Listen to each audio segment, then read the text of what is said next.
To introduce our speaker this evening, we are delighted to be joined by Matti Friedman, a journalist and the author of 3 previous works of nonfiction. He is originally from Toronto, so you will hear his very marked Canadian accent, and lives in Jerusalem with his family. Matti's 2019 book, Spies of No Country, Secret Lives at the Birth of Israel, won the Natan Book Award and the Canadian Jewish Book Award. His previous book in 2016, Pumpkin Flowers, A Soldier's Story of a Forgotten War, was chosen as a New York Times notable book and as one of Amazon's 10 best books of the year, in addition to many other awards. And his book, which is, before this one, my favorite, The Aleppo Codex, an investigation into the strange fate of an ancient biblical manuscript. This won multiple awards as well and has been translated into 7 languages. Matti's work as a reporter has taken him from Israel to Lebanon, Morocco, Moscow, the Caucasus, and Washington, D.C. He's a former AP correspondent and essayist for the New York Times opinion section, and he writes a monthly feature for Tablet magazine. His writing has appeared in numerous other journals. His commentary is a source of information and of stabilization for many of us. And tonight we're here to explore his most recent book, there we go, Who by Fire, War, Atonement, and the Resurrection of Leonard Cohen. Matti, thank you. Thank you, Rabbi Sarah Berman. That was an excellent introduction. I was just going to share a few personal words as well that I had first known about Matti through a Israel fellowship that we both went on at different times. So we were in the same orbit. I, of course, read pretty much anything that Matti writes because I think that he has an incisive way of cutting through everything and explaining things in a way that takes very complicated things and helps us see them in ways that we couldn't see them before.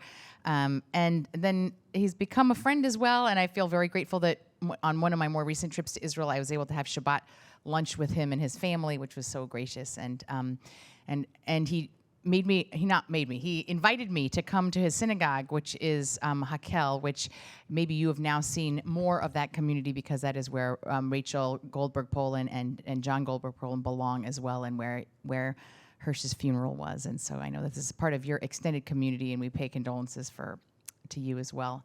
So, and I've been trying to get Matti to come to Central for a while. So this is our opportunity with the release of the paperback of his book, and I'm so grateful to be in conversation. So we're going to start. This is different because our other speakers in the last weeks have been giving us a sort of a perspective from where they are as politicians and journalists. But I think here we're looking through a literary lens, and actually in some ways, ironically, while Matti is telling a story that's more than 50 years old, there are resonances that are deeply resonant for us today. So I'm going to begin just by asking how you came up with this book. You've written books on things as diverse as your time serving in Lebanon to an ancient biblical codex, and now Leonard Cohen, which is, there's not like, it's one of those things like you can't actually put a box around those. So why did you decide that a book about Leonard Cohen in Israel was the book that you wanted to write next? First of all, can you guys hear me? Yeah. It's wonderful to be here. Thank you so much for having me. It's really a pleasure. I was in Israel yesterday morning, and now I'm here. So it's a certain amount of whiplash going on. I remember it was 2009, and Leonard Cohen showed up in Israel for a tour. If you remember, Leonard Cohen was, of course, a great star of the late 60s and 70s, in the 80s too, to some extent, and then he kind of vanishes into a Zen Buddhist monastery for a while, and people haven't really heard of him. And then he has this resurrection close to the end of his life where he gets back on the road. And part of the reason for that is that he emerges from the Buddhist monastery to discover that a former manager of his had stolen all of his money. And that's one of the reasons he went back on the road, not the only reason, but that was a pretty pressing one, I think. And when he went back on the road as a pretty, he was in his 70s at this point, it wasn't clear if anyone wanted to see Leonard Cohen, if people remembered Leonard Cohen. And of course, it turned out that, he finds himself just elevated to the upper levels of global fame, and he's playing for tens of thousands of people all over the world. And that's the Leonard Cohen that we remember from the end of his life, this very elegant man with a fedora, smiling out at the crowd and singing Hallelujah. By the way, a very different character from the Leonard Cohen that we're going to meet this evening. But that's the Leonard Cohen that shows up in Israel in 2009 on this resurrection tour. And when he came to Israel for the last concert of the first leg of that, or the first round of that concert tour, Israelis went crazy for it. And the tickets were sold out immediately. The phone lines crashed as soon as the tickets went on sale. Like Taylor Swift. Yeah. It was a Taylor Swift moment for Israel. And I was just wondering what was going on, because I'm Canadian. So for me, Leonard Cohen is, of course, a Canadian cultural hero. And I just never understood that he was considered a god in Israel. And yet something seemed to be going on. And I wasn't sure exactly what it was. And then I saw an article in the Israeli daily Yediot Achronot about this concert tour that Cohen had given in the Yom Kippur War. And it wasn't exactly clear what he was doing there or how he got there, and the details were very fuzzy. But there were these photographs of a guy who was definitely Leonard Cohen playing in the Sinai desert in the middle of the war. And I said, what is going on? What is this story? Someone should find out. Someone should write a book about it. So at the time, I was a pretty young journalist. I had never written a book, but I decided, and I didn't know how one would go about doing that, but I started clipping newspaper articles and trying to pick up any information that I could. And that was 2009. The book came out in 2022, so math has never been my strong suit, but it took me a while. In the meantime, I wrote 3 other books and then wrote this one. But that's how it started. It seemed to me to be a Canadian-Israeli story. There aren't that many of those, and someone has to write that story, and there aren't many people who are going to do it, if not me. And the last thing I would say is that I don't think I realized this before writing the book, but as I wrote the book, I realized that my sense of connection to Cohen here isn't that I'm an artist like Leonard Cohen, or isn't that I resemble Leonard Cohen in any way, but the experience of being a Canadian and just parachuting into an absolutely crazy situation in the Middle East is similar to my life story, and I experienced it in different ways. And it's not that the war that I found myself engaged in was like the Yom Kippur War, and it's not that I'm a rock poet or anything like that, but the basic part of that experience of just showing up in Israel and trying to figure it out, I think that's what connected me to the story in retrospect. So Leonard Cohen was not a likely candidate to just drop what he was doing, and he wasn't even in Canada at this time. He was kind of burnt out. Tell us a little bit about where Leonard Cohen's head was.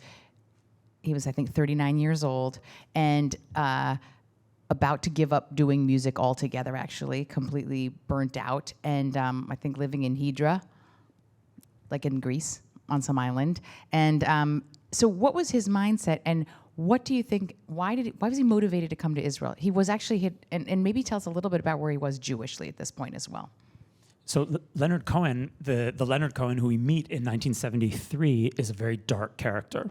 And we really have to get that last incarnation of Leonard Cohen out of our minds, because that's not the guy who we're talking about. This was a surprise for me, and it was kind of jarring for me to discover that, because I remembered the late Leonard Cohen. So I kind of saw him as almost like a statesman-like figure, an emissary from a nobler time. And then I had to figure out who Leonard Cohen was in 1973. And what made that difficult was that he never said anything about it. I couldn't find anything he'd ever written about it, beyond a few quotes that were not nearly enough to write a book. There was no record of what Leonard Cohen had seen in the Yom Kippur War. And that, by the way, is one of the reasons you've never heard this story before, at least or probably haven't, until the book was published. My first move when I was writing the book was to try to interview Leonard Cohen, who was alive when I started working on the book. And it turned out that I had a connection to Leonard Cohen. The publisher I work with in Canada is also Leonard Cohen's publisher. And I asked my editor there, can I interview Leonard Cohen? And he said, yeah, I don't think that should be a problem. And I said, okay. I didn't think things worked that way. But he said, why don't you just write a synopsis of the book you want to write? And we're going to get it to Cohen's people, and we're going to set up an interview. So I did. I wrote a short summary of the book. I put a picture we'll see in a moment, of Leonard Cohen standing next to Ariel Sharon. I thought it would jog his memory. I put it in a Word document and sent it. And in my imagination, within a few weeks, I'm sitting in Montreal, drinking whiskey with Leonard Cohen, talking about the Yom Kippur War. Never mind that Leonard Cohen did not live in Montreal. He lived in Los Angeles for years, but this was my imaginary Leonard Cohen, so of course it's Montreal. I sent the email, went to bed, woke up the next morning with an email from the same editor in my inbox, and the subject line of the email, pardon my French, was "Holy shit." And it was just a link to the obituary. The news of his death broke between the time I sent the email and the following morning. And I basically thought, I have no book. Right? I can't write a book without Leonard Cohen in it. So I was pretty disappointed about that. And then a few months later, I discovered that Cohen had, in fact, written about the Yom Kippur War, that he returned from the war, sat at his typewriter in Hydra, on the island of Hydra, which is where he was living, and cranked out this wild 45-page manuscript, unfiltered, unedited, very difficult to read, and that this thing was sitting in a box in an academic library a couple hours from Toronto at McMaster University in Hamilton, Ontario, of all places.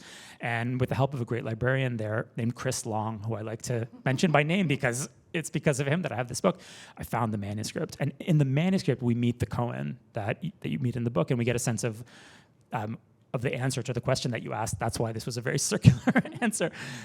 Leonard Cohen is lost in 1973. He's an unhappy guy. He's 39 years old, which is a prime age for a male crisis, so I've heard. He's a father for the first time. He has a son. He feels like his music career is played out. So he's already had massive hits: Suzanne, So Long Marianne, Bird on the Wire. He's a huge star, but he feels like he's hit a wall. He's nothing left to say. He's done with the music business. Earlier that year, he announces his retirement publicly. He says, "I'm done." And that's published in Europe and in North America. So people think that Leonard Cohen is done, and he was 39, so of course he's done. I mean, it's the 60s and 70s. Don't trust anyone over 30. He's 39. And if you're a really serious rock star at that time, of course, you died when you were 27. That's what was done.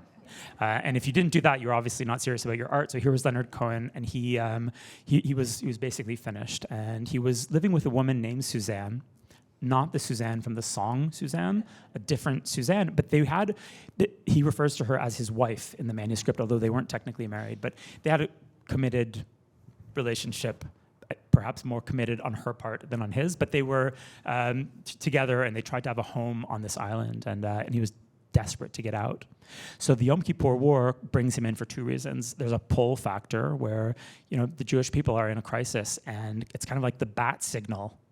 He sees the bat signal, and Leonard Cohen, the Jew, who's a deeply Jewish guy from Montreal, grew up in a synagogue called Shara Shamayim, which is still, one of the great Jewish Canadian institutions. It's the synagogue of the elite of Montreal, and his grandfather was the president of the shul. His great-grandfather was the president of the shul. If you go to Shara Shamayim today, you'll see oil portraits of Leonard Cohen's ancestors hanging on the wall. Like, the Cohens are a big deal in Montreal, not just Leonard. But he leaves that congregation, and he goes pretty far away from the Jewish world, and yet he's so kind of instinctively connected that when the Jewish people are in a moment of crisis, he has to be there, and that's part of it. That's part of how he ends up in this. The other part of it is that he needs to escape. So the crisis in Israel for Leonard Cohen is a way out of his own crisis. And that's a big part of what's going on. He needs to get away from his wife. He needs to get away from this domestic situation, which feels to him like a prison. And I think he needs to sing again somehow. He's desperate to sing again, to kind of find the inspiration that he's lost. And all of those factors lead him to get on a plane in Athens and insert himself into the Yom Kippur War.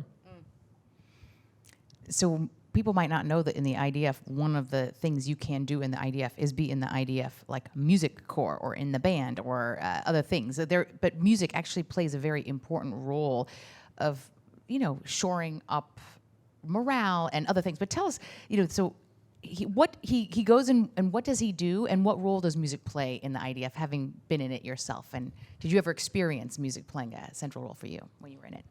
Sure. Unfortunately, the Army did not take me to one of their excellent military rock bands. The plan that Leonard Cohen has, to the extent that he had a plan, was to pick grapefruit. That's what he told people when he showed up. He clearly, if you read the manuscript, he has no idea what he's going to do in Israel. He doesn't come to play music. I mean, he's retired. as far as he's concerned. So he's not coming as Leonard Cohen, the artist. He doesn't bring a guitar. He comes alone. There's no entourage. He just gets on a plane and goes to Israel because he needs to be there. And when people meet him there, they say, what are you doing here, Leonard Cohen? And he says, I want to volunteer on a kibbutz. Which is what American volunteers had done 6 years earlier in the Six-Day War. So we had this idea that, the guys get called up to the front and you need volunteers, so he's going to go pick grapefruit on a kibbutz. And that ends up not being what happens. He's sitting in a cafe in Tel Aviv called Cafe Pinati, which is a bohemian cafe. It's where the artists hang out. And Cohen knew that because he actually played 2 concerts in Israel a year before. And so he knew Israel a bit. Both of the concerts had been, in their own way, total disasters. I don't know if any of you know the story of that tour, but and I don't know if we have time to get into it, but there was a concert in Tel Aviv that went completely awry and had to be stopped in the middle because there was a riot in the crowd. In the concert in Jerusalem in the spring of '72, Cohen imbibed brain-altering substances prior to the show and then lost his focus in the middle of the show. And this is actually on tape. You can see it. He's playing to a crowd in Jerusalem, and then he says, listen, it's not working. And he starts talking about Kabbalah. He says, it says in the Kabbalah, I'm not making this up, this is actually how he explains why he's calling off the concert. He says, it says in the Kabbalah that if the male and the female don't face each other, then God does not sit on his throne. And this is a terrible thing to happen in Jerusalem. He says, my male and female parts are not in communion with each other right now. So I can't do it. And he leaves the stage, and he's in the back room, and we have a camera in there, so we see that he's kind of refusing to go back on stage. Outside, the crowd in Jerusalem is singing, Hevenu Shalom Aleichem. They're trying to get him back on stage, and that's what they're singing. So you have 2,000 Israelis singing Hevenu Shalom Aleichem, and you can hear them. And somehow he gets himself back on stage and then gives an amazing concert. But that's his experience in Israel. There's something about Israel that isn't a normal gig for him. It messes with his mind. He can't really function in a normal way. And the weight of being in Jerusalem for him was paralyzing. He literally had to stop a show in the middle, which is not something that, to the best of my knowledge, he ever did. But he knew the scene, so he's back at this bohemian cafe in Tel Aviv, and this singer named Oshik Levy. Those of you who know the Israeli music scene of the 70s know Oshik Levy was a big star. Oshik Levy is in the cafe and recognizes him and goes over to the table and says, what are you doing in Israel in the middle of the Yom Kippur War? Cohen says, I want to pick grapefruit. Oshik Levy says, forget it, you're not picking grapefruit, you're coming with me, we're going to play for soldiers. Because what happens in an Israeli war, as you said, is that all Israeli musicians, not just the ones who are actually in uniform, and the army has entertainment troops, but even if you're just a regular musician, you're expected to take your guitar and go to the front. And that was true then, and it's true now. You play for people in bomb shelters, you go to the front. The front for Israelis is not like Americans, so it's not 8,000 miles on a US Air Force plane to Afghanistan or something, or Vietnam. It's you get in your car and you drive for an hour and you're at the front. So they end up piling into a Ford Falcon owned by Oshik Levy, and then just driving to the front. But the Israeli army has always had this place for I wouldn't even call it entertainment exactly. It's for music as part of the war effort, and this dates to 1948. There are even in the Palmach pre-state, there are soldiers whose job it is to go around doing plays and reading poetry. And there are famous names who kind of come out of that world. People like Chaim Guri, who's a great Israeli poet. Chaim Hefer, who's another great Israeli poet. Shoshana Damari, who's a great, like a songstress. Yafa Yarkoni, another great Israeli singer. They all come out of this world of singing for soldiers, often singing about wars. And it seems very Jewish. I mean, there's really no equivalent in the American army. The closest I can imagine is, remember that scene from Apocalypse Now where the Playboy bunnies come down in helicopters and they land, you know what I'm talking about? And there's like an amphitheater of soldiers who are behind the front, and it's a totally wild scene, and the choppers land with Playboy bunnies, and that's the entertainment. And of course you have Bob Hope playing for troops, but it's not quite the same. There's this idea that music has something to say to us at a time of crisis where words won't really do it. It's not like they would bring like a political commissar to talk to the troops and raise their morale. They bring in musicians, and the music is supposed to do something, and I don't think it always works. Well, even in the Bible, you've got like Deborah going into battle, and you've got the Song of Deborah, or the Song of the Sea, as we're coming out of a crisis moment. So I think it goes way back for Jews that we use music in that way. He says he's going to retire, and yet he ends up writing some music. And in fact, one of his most famous songs of all time is Lover, Lover, Lover, which he wrote while he was in Israel during the Yom Kippur War. Do you want to just give us briefly the story of that? And I do want to move us into how this resonates for us, but I just wanted to give people a taste of. Sure. Actually, before we forget it, and before we get to Lover, Lover, Lover, just to feel like what the tour was, maybe I'll show. I just brought a few photographs just to kind of illustrate this thing that happened. Here we go. The tour, if you're imagining a Bob Hope type situation where there's kind of, it's a rear base far from the action, and that's not at all what this was. Leonard Cohen shows up. He gets into the Ford Falcon with Oshik Levy. They start playing at Air Force bases, and then they get flown down to Sinai. And I interviewed a few of the surviving musicians, and they describe a tour that was, they would get into a Jeep, and they would be driving through the desert at night, pretty close to the front. And then if they saw soldiers next to an artillery piece, for example, they would stop and get out, and they would ask the soldiers if they wanted to hear some music. And if the soldiers said yes, then they would build a stage out of ammunition crates, and they would use the headlights as spotlights. And Leonard Cohen would stand on ammunition crates and play them Suzanne. That's what it looked like. It was completely ad hoc, as you'll see in some of the photographs. So these are Israeli vehicles moving up toward the Suez Canal at the pivotal moment of the fighting, which is the crossing of the Suez Canal by troops commanded by Ariel Sharon. Cohen, by the way, crosses the Suez Canal 1 or 2 days behind the frontline Israeli forces. So he's really there. He's not behind the front. He's really there, which is pretty crazy, because clearly no one was keeping track of him. He's a major international star. Obviously, no one knew where he was. And when I started researching the book, I went to the Israeli Army archive, and I said, naively, even though I've been in Israel for 30 years and I've been a journalist for most of that time, I said, do you have records of the Leonard Cohen tour? I thought there might be, a list of concerts, because probably the Army culture officers were there and writing down where he was. And they basically laughed at me when I said, records. Like, what are you talking about, records? I mean, the country was in the middle of the Yom Kippur War. No one cared about Leonard Cohen. So the whole history here is completely underground. It's just photographs from soldiers' albums. And that's why I guess he was able to cross the Suez Canal before the other side had been secured by Israeli forces.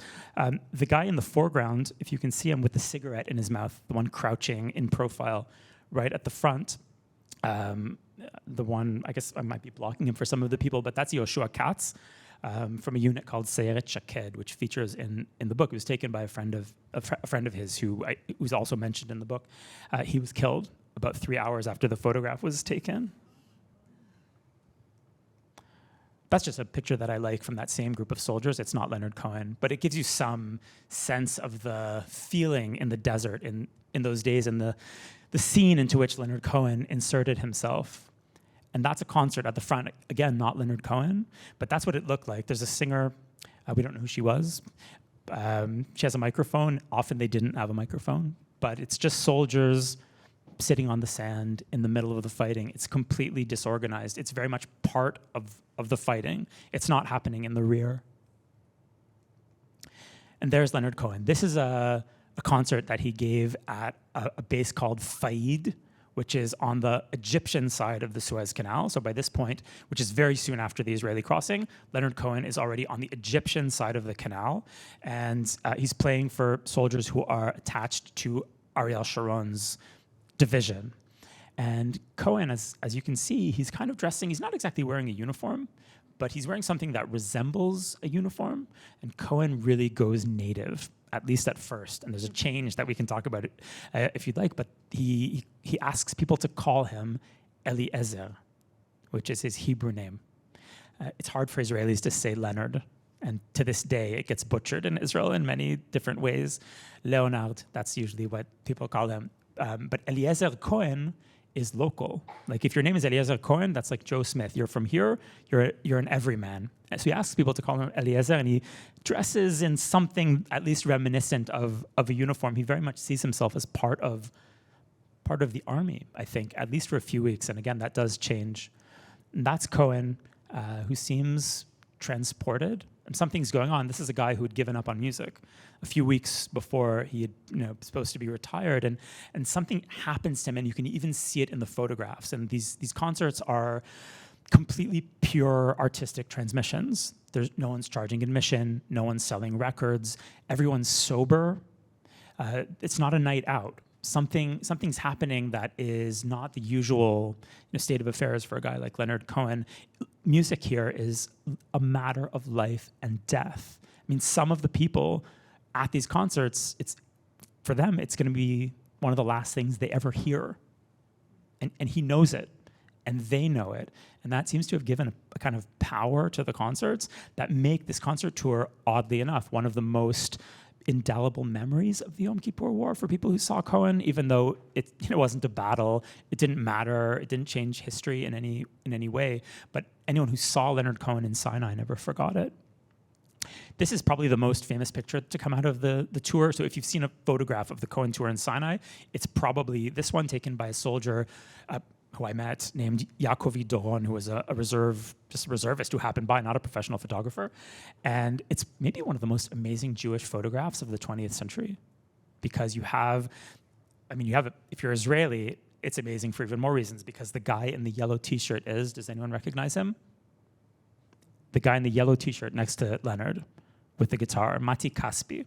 Matti Kaspi, one of the great Israeli musicians. Here he's 23 years old, but he's considered a musical genius in Israel. Next to him, of course, is Leonard Cohen, and next to Cohen is Ariel Sharon, maybe the ultimate Israeli figure. So you have the ultimate diaspora figure, Leonard Cohen, the poet, the cosmopolitan, very much maybe the diaspora voice of the 20th century. And next to him, you have the ultimate Israeli of the 20th century, the man of war, the man of the earth. And there they are standing next to each other. And it's a pretty amazing photograph. The guy with the kippah who's standing next to Matti Kaspi, who's touching his mouth like this. I know him. I managed to find him. His name's Eli Kraus. He comes from Kibbutz Saad, and he was there as part of an army burial team. They were picking up bodies on the battlefield, loading them into jeeps, and taking them back to the army's temporary cemetery, where they buried all the dead from the Southern Front in the Yom Kippur War, which was at, does anyone know? Kibbutz Be'eri. Kibbutz Be'eri was where the dead from the South in Yom Kippur were buried before they were moved to permanent burial. So this just gives you a sense of what the tour was like. And Lover, Lover, Lover is, many of you, I assume, know that song. I would sing it to you right now, but part of my agreement with Angela is that I don't sing. I just speak, and we leave the singing to the professionals. Charges extra for that. I charge people to have me not sing. The song is really there are songs that Cohen writes in wake of the war. Lover, Lover, Lover is the song that he writes in the war.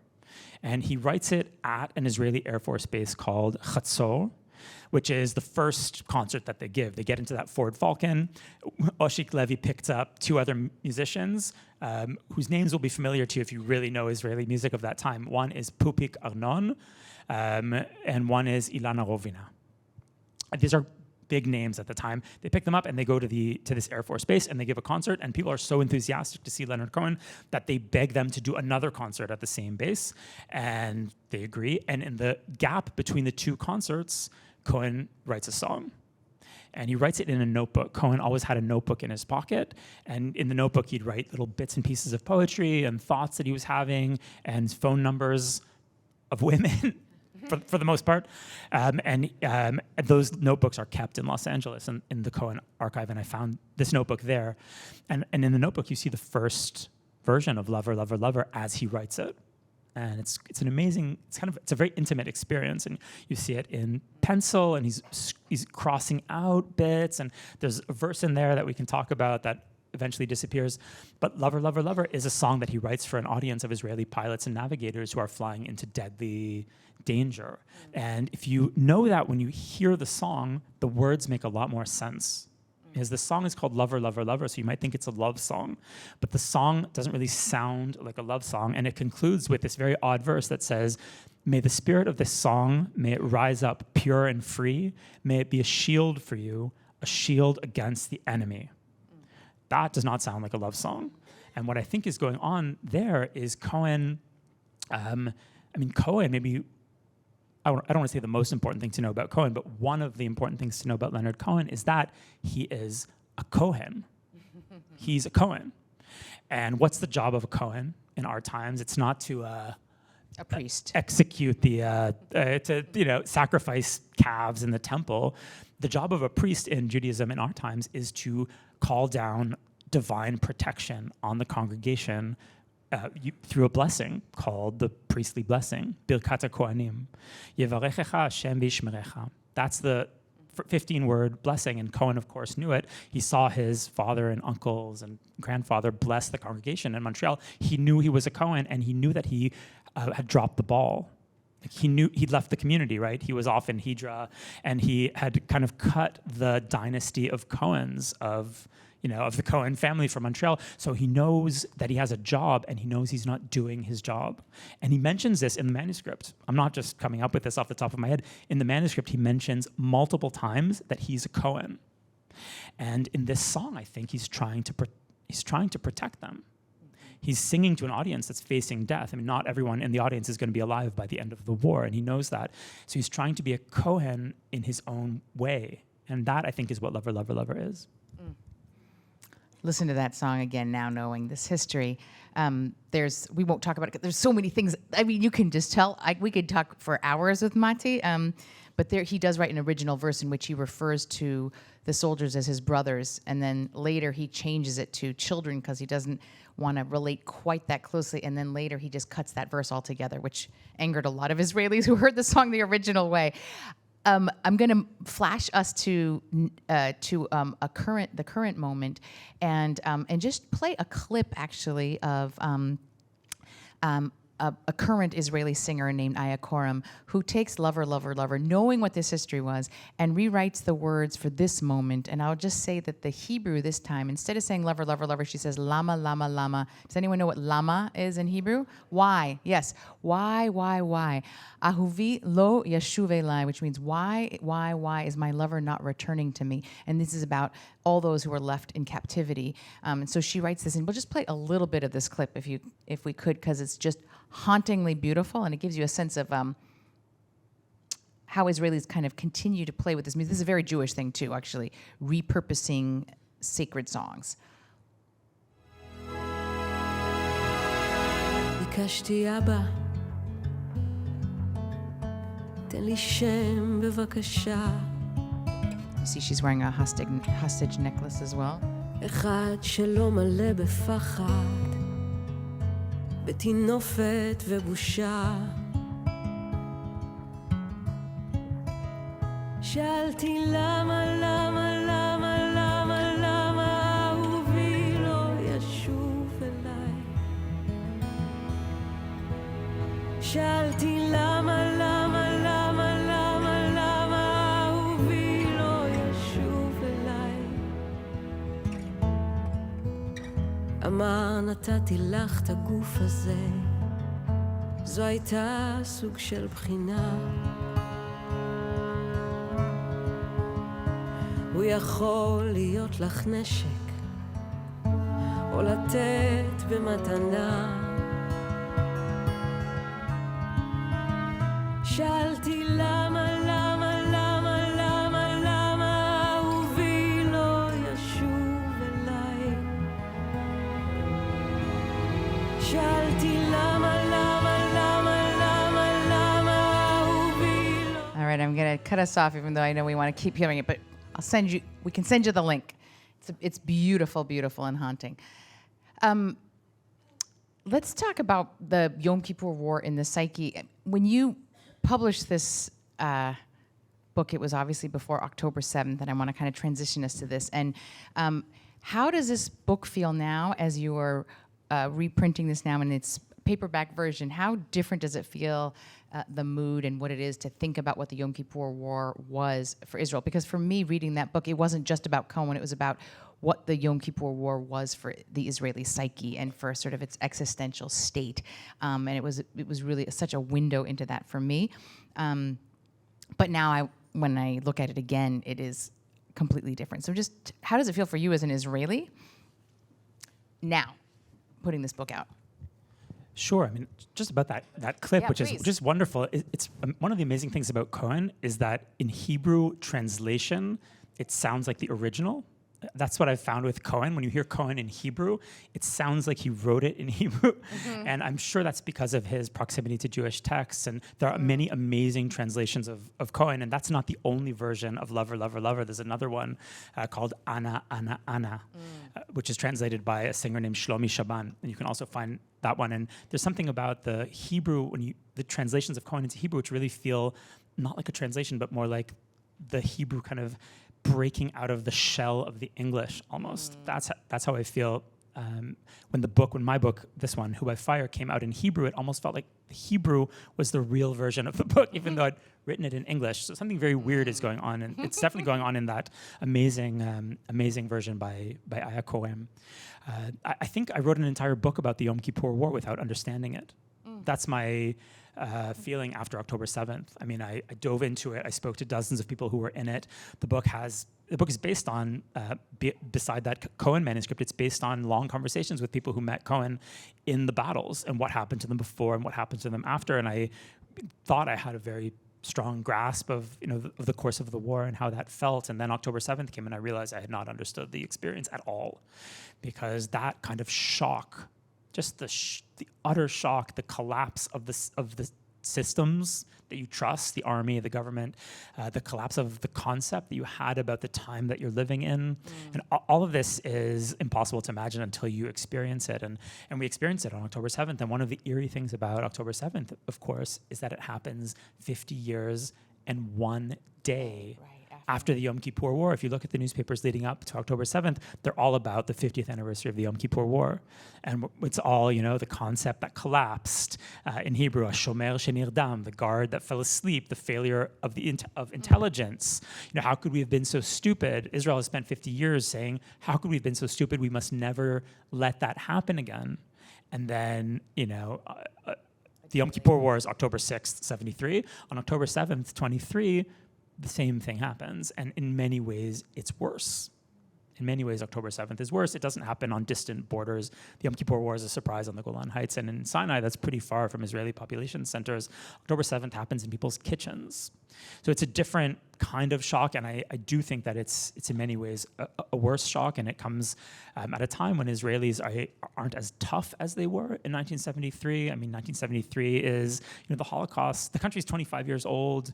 The Holocaust survivors are alive and very much shaping the country, and people were much tougher and I think much more capable of, or much more, I guess, I don't want to say they would expect tragedy, but they're used to tragedy. And Israelis, I guess, luckily for us, in 2023, had the idea that those tragedies were behind us. And I definitely thought when I wrote the book that I was talking about something that had happened. And when I speak about it now, I'm very much conscious of the fact that I'm speaking of something that is ongoing, that this isn't called the Yom Kippur War. It started on Simchat Torah. It started on a Jewish holiday. It starts in the holidays of Tishrei. And the parallels are eerie, but it definitely brings this book to life in a way, for me, in a way that, it isn't pleasant, but I think it does make the book more resonant now than it was when I wrote it. And while we haven't necessarily had, the Leonard Cohen of our time swooping in, you are seeing... Seinfeld did show up for a couple of years. I was going to say, you are seeing celebrities who have not really owned their Jewishness kind of really stepping up. You are seeing a kind of a Jewish community in America activated in a way on October 7th. I feel like they have a whole new population of October 8th Jews who have not that they didn't care, but they suddenly felt like, oh, I didn't realize I felt this way. And they're feeling called in a way, and it's not just giving money, although I don't think there's ever been so much money given in one period of time. And there's but a sense of activation, a sense of wanting and needing to be there that I think is really interesting. And I don't know, and we won't know, I mean, with Leonard Cohen, how much will the change be in that moment, or how much will it actually last? And I think that these are some of the questions, like, will the connections continue? Is this a fleeting moment? Like, what is your sense of what you're seeing happening from where you are, of the engagement of Jews outside of Israel with Israel now? I can say that people who I know who haven't been in Israel for decades have been showing up and coming to visit. And people who I think were kind of beyond the outer orbit of Jewish life before are suddenly inside it and trying to figure out what this is. And part of it is a negative, they've had a negative experience of negative emotion being directed at them and driving them back in, and others have just found themselves confused or found themselves energized by the crisis. The upside of a crisis, I mean, it's hard. We have to really look with a magnifying glass to find the upsides of this crisis, which is an awful crisis, not just externally for Israel, but internally, domestically for Israel, and it's a crisis in the Jewish people. The upside of it is that it does make things clear. It makes friends and enemies clear. It makes where we stand clear. It makes the tribal boundaries, for better or worse, clear. And that might, that if we play our cards right, that's what we'll remember of this crisis. We should never waste a good crisis. I can't remember who said that, and I think it's been attributed to many people. Many people. Churchill. Let's just say I said it. Me or Churchill. I'm happy for you to think either one. Like Sharansky as an example. Sharansky is a guy who's really not interested in his Judaism. He's an assimilated Russian Jew, and he's doing his Soviet thing, and it's the force of anti-Semitism that kind of brings him back in and makes him into a hero. And there are many stories like that. So there is good that will come of this. We'll only know exactly what it looks like in 10 years or 20 years, but this is not just a tragedy. Something good will come of it, and I think it's what you're talking about. And Leonard Cohen, just as an example of someone who was on Hydra, doing his whatever thing he was doing. A lot of it, I think, was just speed and other substances, but I'm just kidding. He was doing more than that, but that's some of what he was doing. And then Yom Kippur kind of was a moment of clarity for him. So he has this incredible speech, which you can find on YouTube, and I really recommend it. It's a speech that he gives in 1964, where he basically leaves the Jewish community in Montreal. The community is very proud of him because he's become a famous poet in Canada. This is before he's a rock star, and they invite him to speak at a communal evening, kind of like this one, I guess. And they just want to hear what he has to say, and he comes and he tells them what he has to say, and it's not at all what they want to hear. He says, once the Jews had a genius for the vertical. A genius for the vertical is an amazing Leonard Cohen phrase. What does he mean? He means the ability to look up toward heaven and receive divine transmission and translate it into the language of humans, like prophecy. That's what he means. Once he said we all stood together, he means at Mount Sinai, and we experienced a vertical seizure. A vertical seizure. What an amazing thing to say. And he means that experience of being at Mount Sinai, and the divine broadcast is just coming straight down into our brains. And now he says we're all horizontal. We're knocking on our own doors, and we're surprised that no one answers. And that's basically what he tells the community that educated him. And he spends his life, I think, looking for the vertical seizure. And that's why he doesn't find it in Shara Shamayim in Montreal, and that's why he doesn't find it in organized Jewish life, and that's why he tries all kinds of different ways of getting to that vertical seizure. And one of the great ironies in his story, or at least in this story that we're telling this evening, is that we know he comes to the war having given up on music, and a few months later puts out one of his best albums, which includes Who by Fire, it includes Lover, Lover, Lover. Something happens in the war, right? He has a vertical seizure in the war. And where does the vertical seizure happen? In Sinai. It happens in Sinai. I don't know if Leonard Cohen... That's crazy. I don't know if Leonard Cohen even noticed it. He doesn't mention that anywhere, but that can't be a coincidence, right? Something happens in Sinai, and whatever it is restores his voice and leads him to create songs. I don't think he would have called them Jewish prayers. I don't think he thought he was writing liturgy necessarily, but those songs are now present at Central Synagogue. I know that for a fact, and in many different places. On Yom Kippur and Rosh Hashanah, you're likely to hear Cohen tunes certainly, and maybe even Cohen words sung in synagogue. So something happens there, and that's what's lasting from a moment of terrible, awful crisis in 1973. And I assume that the same will be true of this crisis. It'll just take time to tell exactly what it is. So we did have queued up Cantor Dan Mutlu's amazing Unatana Tokef that goes into Who by Fire. But just because we have Matti here for such a short amount of time, I'm going to, again, anyone who registered for this, we're going to send you the links so you can listen to it. But I actually don't want to take the time to do that. Or many of you will be with us for the holidays and you'll get to hear it live, which is even better. I'll send it to you too so you can hear it, because you can't believe our cantor singing this.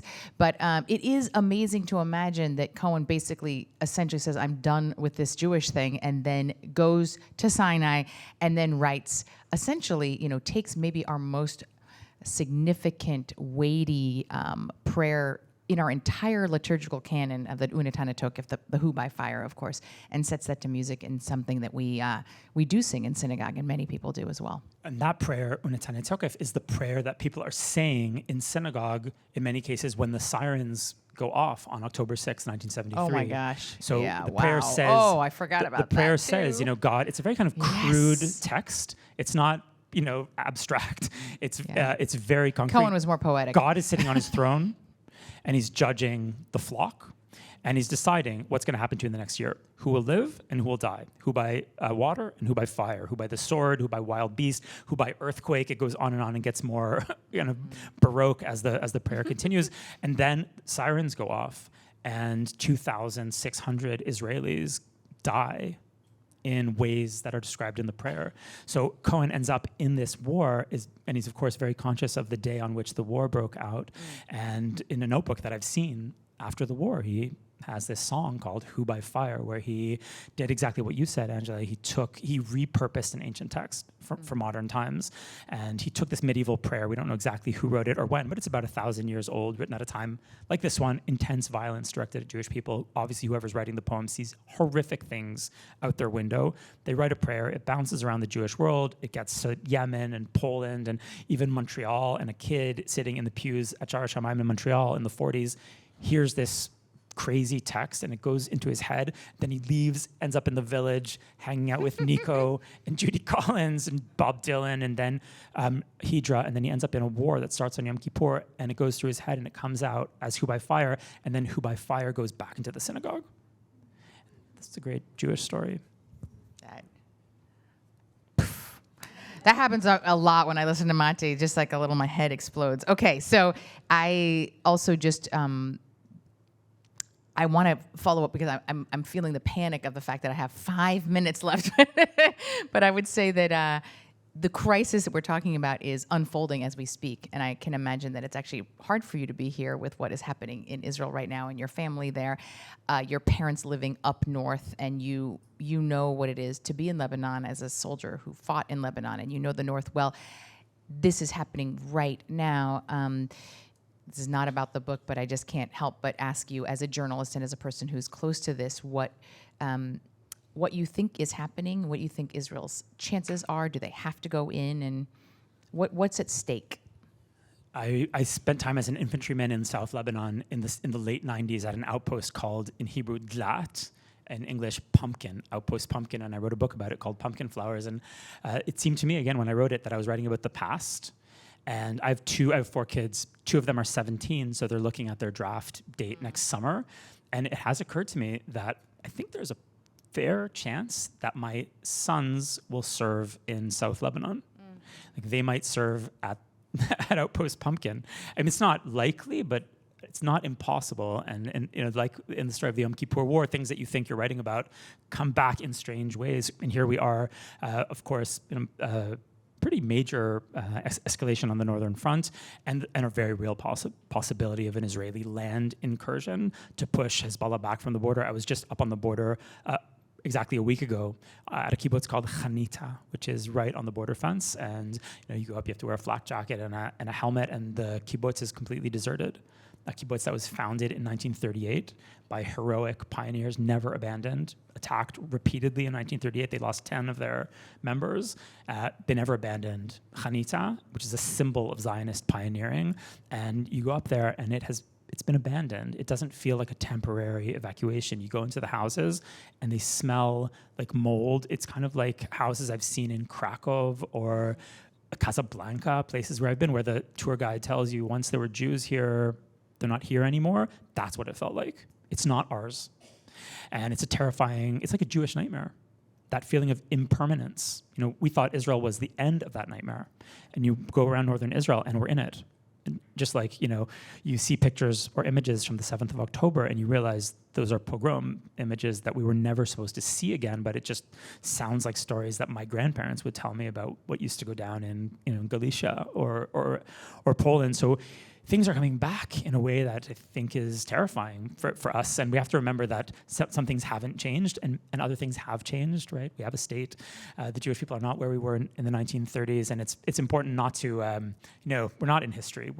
It's new. Nothing ever comes back exactly, even if it seems reminiscent. And Lebanon here, too, for me, is pressing a lot of deep buttons. The fear of the military threat from Lebanon is one issue of great concern for me. As you mentioned, my parents live in Nahariya, which is the northernmost town on the coast that hasn't been evacuated.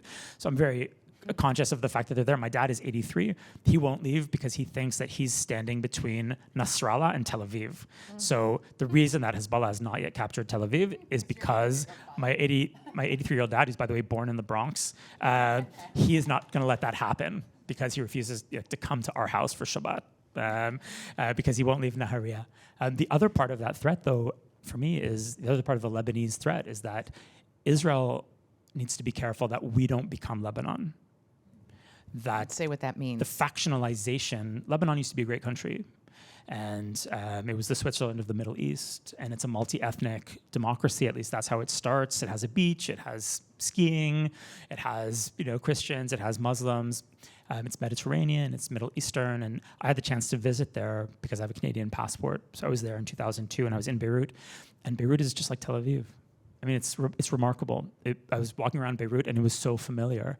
You're on one side of the street, and it's mini skirts and cell phones and sunglasses and hedonism, and then you cross the street, and it's clerics with beards and black and women in robes, and it's just like Tel Aviv. The driving, the Lebanese drive even worse, but it's the same kind of faith-based driving method.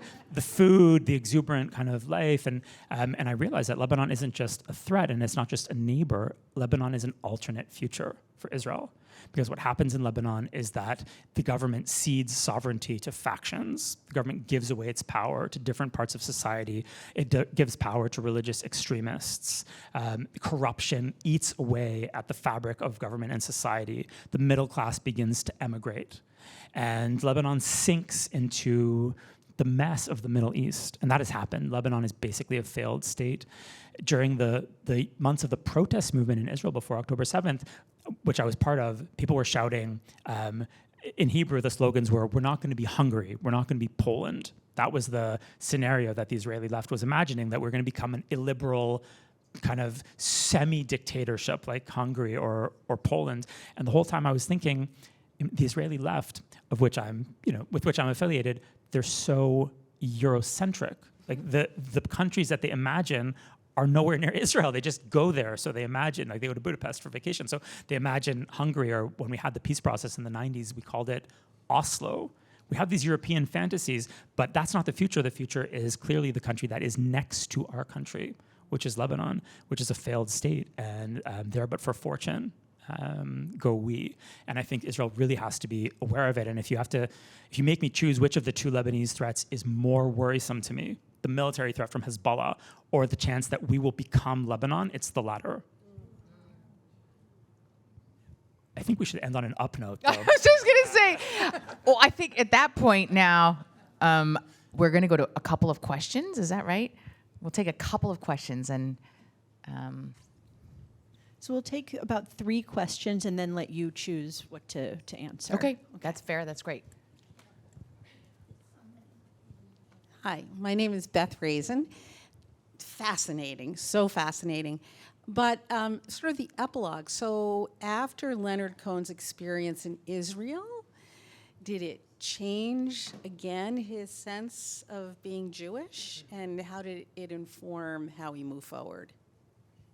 That's a good one. We're going to take two more, though. Additional, I saw at least another couple of hands towards the back.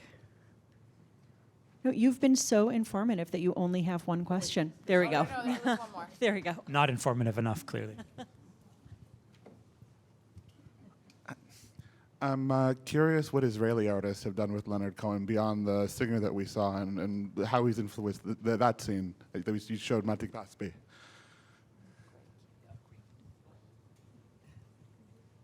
Anyone else? All right. We'll let you go ahead.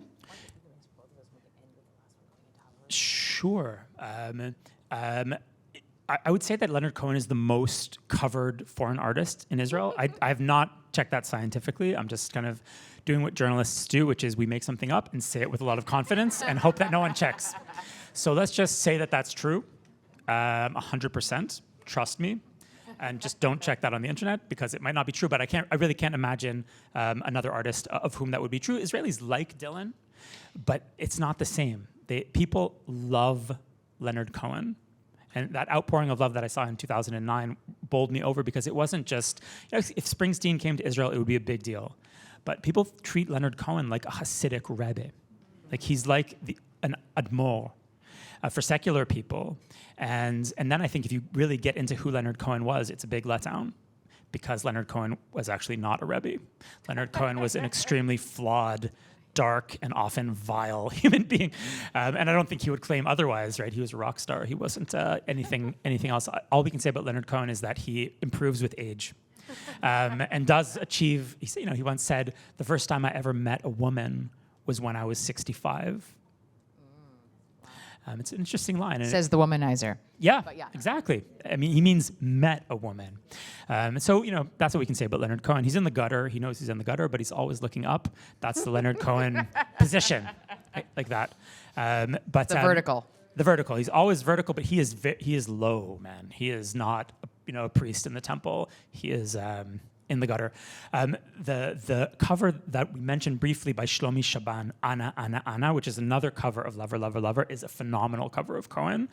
There are great Hebrew translations of Cohen done by Kobi Meidan. There's at least one, maybe several volumes of Kobi Meidan's Hebrew translations. If you look online, there's a great rendition of Hallelujah done by an IDF entertainment troupe a couple years ago. And it's good. It's a Kobi Meidan translation into Hebrew, sung by young soldiers, and it's very well done. What change did this wreak in Cohen's own life? I think and he says it himself, and there's much on this in the book. He's kind of shocked by the war, and in some ways he thinks the war is great. And he has a quote that he gives to a music journalist after the war. He says, "War is incredible. They'll never stamp it out." I mean, there's a chance in war, I'm paraphrasing here, but he says there's a chance in war to do things you can never do in regular urban life. No movement is wasted. Every word is precise.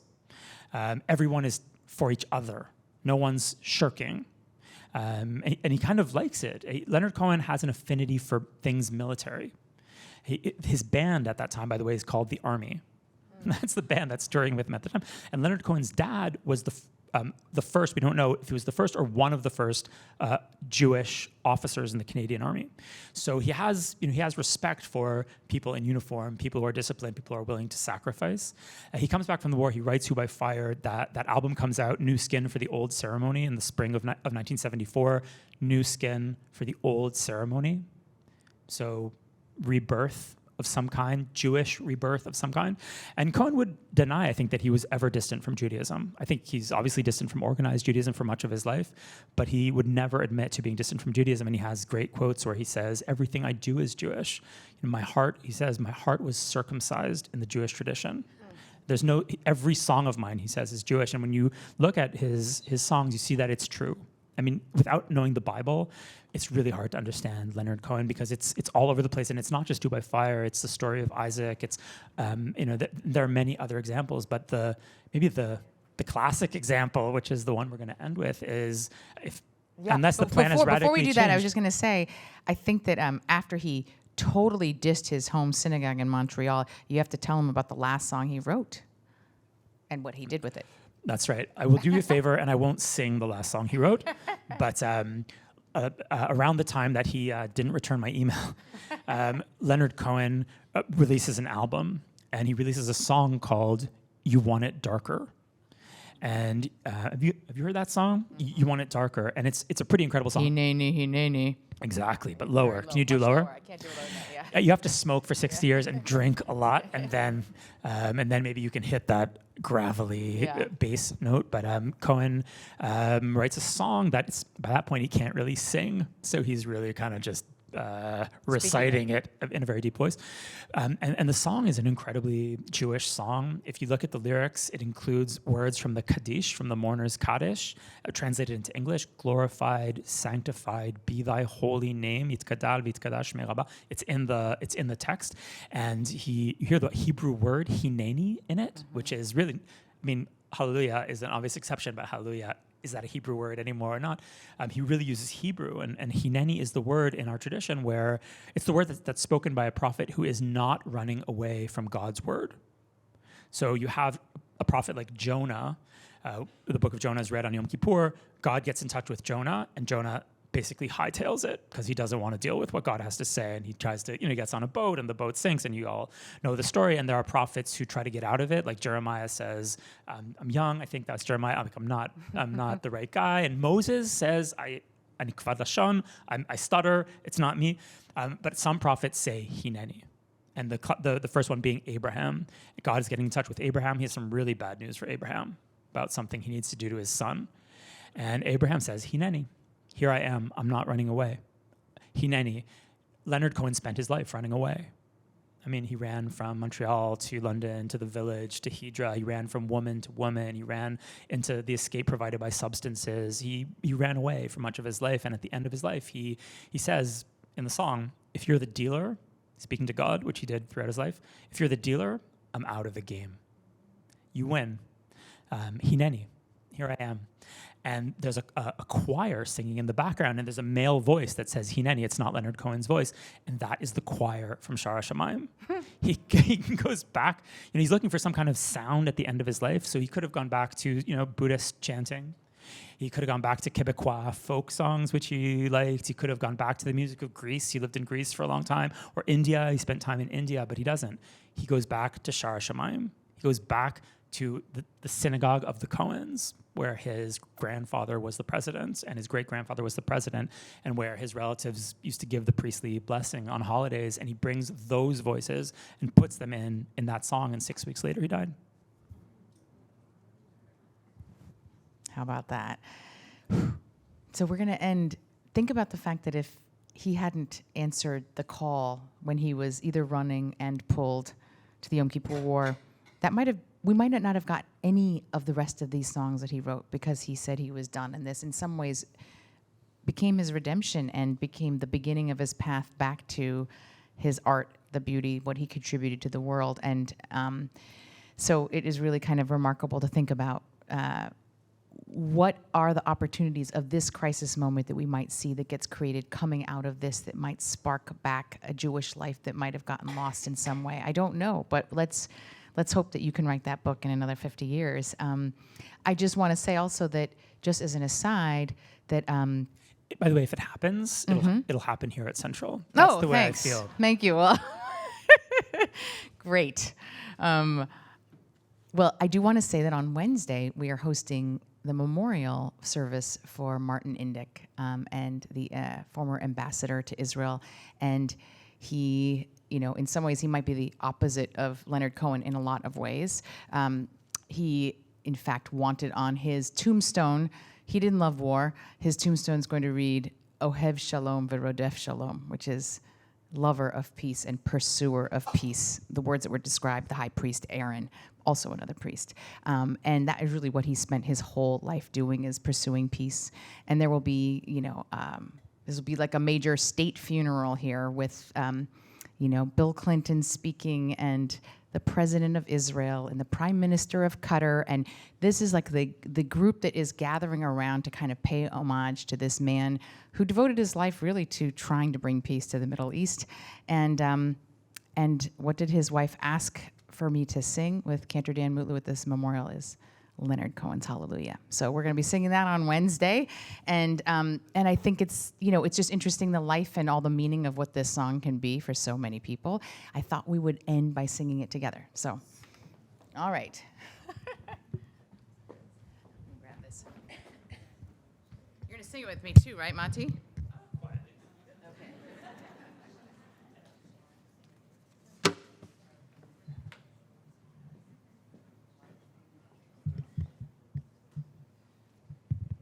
Feel like, should we stand up or something, or should we? You just want to sit there.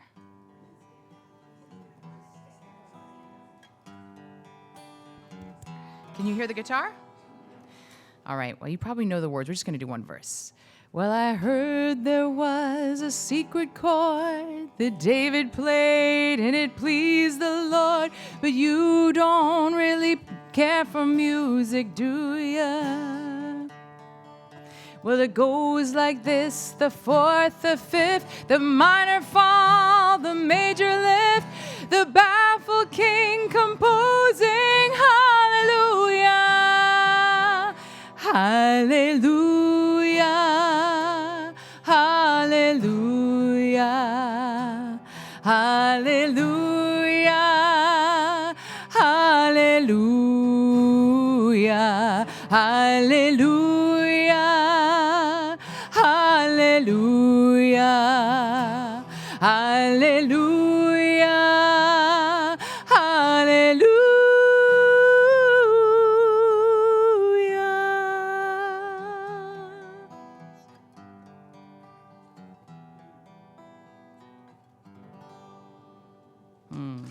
Thank you.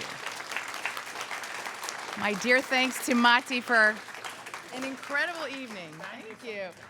Matti has offered to so graciously all the books that were out there that were sold. I think we sold out of them actually, are all signed. But if you want a particular inscription, Matti has generously said he would be happy to do that as well. So I think I'm going to try to scoot him to the back, because if not, he'll never get to the back. So I'm going to invite you to go to the back, and people will file out and